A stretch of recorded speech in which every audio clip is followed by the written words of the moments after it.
of the attacks that have happened in Mumbai. The England team has refused to play the 6th ODI. We're not still sure as to how they will, the BCCI will respond to this, whether they will shift the venue or whether the tour will be curtailed midway through.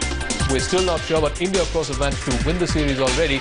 We're getting in word that the Guwahati one-day may stand cancelled. And that's a dampener, especially coming in after news from Cricket Australia, who have also, made it very clear, and they have put on hold all Cricket Australia-related travel to India. In fact, when we gave that news about Cricket Australia asking Shane Warne to stay put in Singapore and not to come to Mumbai, because do remember the Champions League also begins on the 4th of December, and we were asking our correspondent as to what impact will this news have on the ongoing ODI series between India and England, and that's a bit of news coming in from the England cricket team that they will not be I believe Shumon Ray, our correspondent who's been tracking cricket for many years now, he joins us now on the phone line. Shumon, just give us the latest, fill us in on the details. England have refused to go to Guwahati.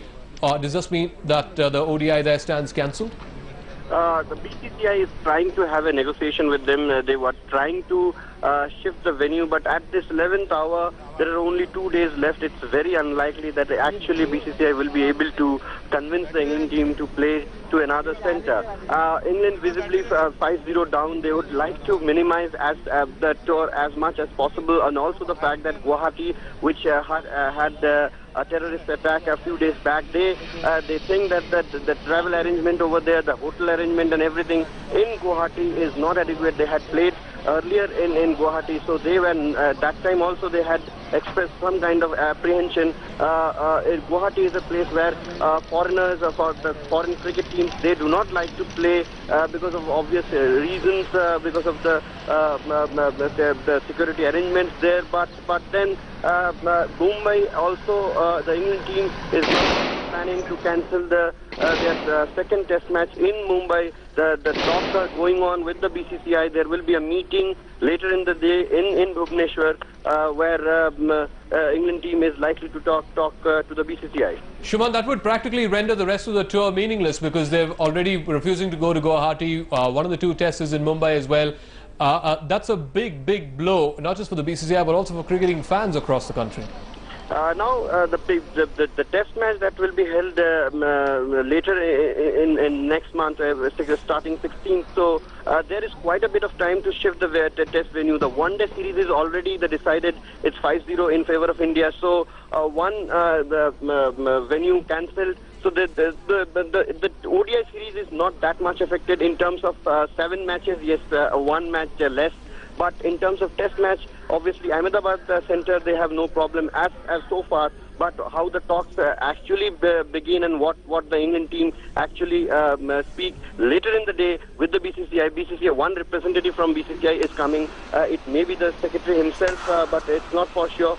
But as of now, the England team, the manager and the captain, they will be talking to the BCCI people, and they will try to convince that the venue should be shifted to a much safer place.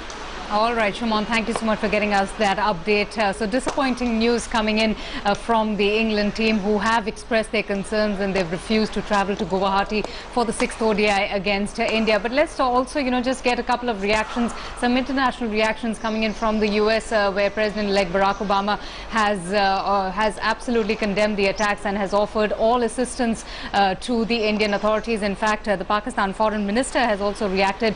Shah Mahmood Qureshi has called the terrorist act a barbaric act, and he's also said that India and Pakistan together should work jointly to just counter such deadly attacks in the future. And even as we speak, we're getting in word from the Taj Mahal Hotel, where an encounter is currently on between security forces and the alleged terrorists there inside. We're getting in word from the army that 40 people are still trapped inside the Taj Mahal Hotel. Now, that's a number that's substantially more than what was initially assumed. In fact, they also believe that it's not 2 or 3 terrorists anymore, it's 4 to 5 of them. And some of these 40 people, they believe, are in the captivity of the terrorists. We're also getting in sad news that 2 army men, 2 brave army soldiers who were in the theatre of war at the Taj Hotel have been killed as a result of this encounter that's happening there. It's a combined effort by commandos of the NSG, the Army, and also the Mumbai Police and the Rapid Action Force.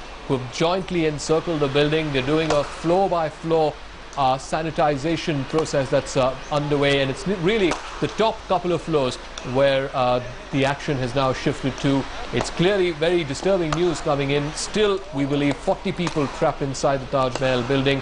2 army men, unfortunate bit of news coming in, 2 army men have lost their lives in this theatre of war, and also word that it's far more than the initial estimates. It's not 2 or 3 terrorists. They believe there are at least 4 to 5 terrorists holed up inside the Taj Mahal Hotel. All right, so that's the news coming in from the Taj Mahal Hotel. There's news coming in from the Indian Army that there are 40 people who are still trapped inside the Taj Mahal Hotel, and it's believed that they're not just 1 to 2 terrorists, but 4 to 5 terrorists who are inside this hotel. And the army, in fact, have also lost 2 of their officers in the Spears gun battle that is currently on. 2 army men have been killed in this encounter.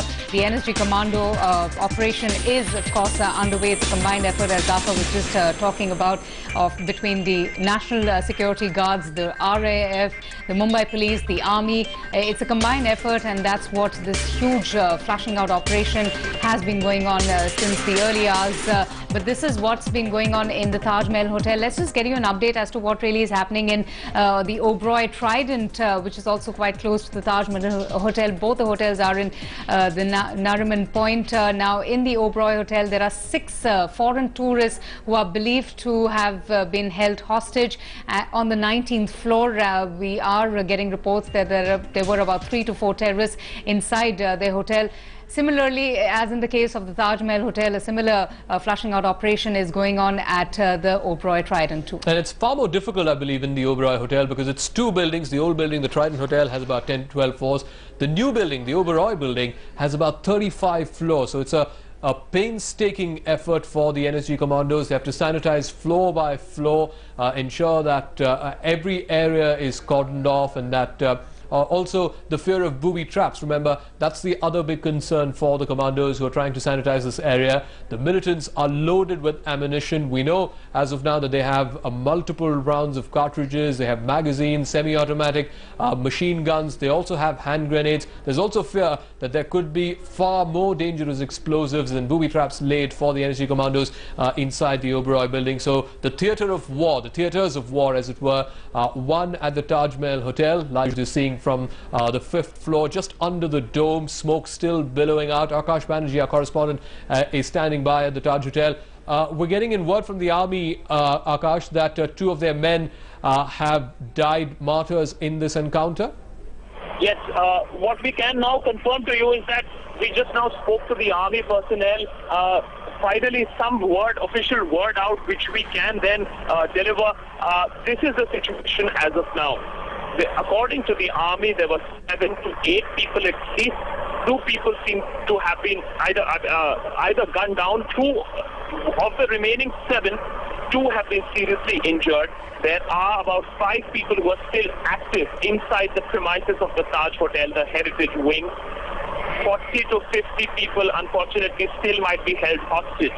However, the army says they have been located. So basically, in army terminology, they have been quarantined in a particular area, and that is why we saw fire tenders being pressed into service. That's why nobody would have been given the permission for the fire tenders. So what we saw, the fire tenders extinguishing the flame on the west side. So that means on the other side of the hotel, from what you see from the sea face, it's on the other side, the opposite side of the sea face of the hotel, where 5 terrorists or 2 more hurt terrorists might be holding 40 to 50 people ransom hostage. Obviously, there might be no negotiations or talks because they involve a benign attack. But the situation here is definitely not under control, and that is why we haven't seen the police really lift the cordon. It's a strict cordon. The media has been asked to stay at bay. I tried to approach the Taj a little closer, and I was asked politely but very curtly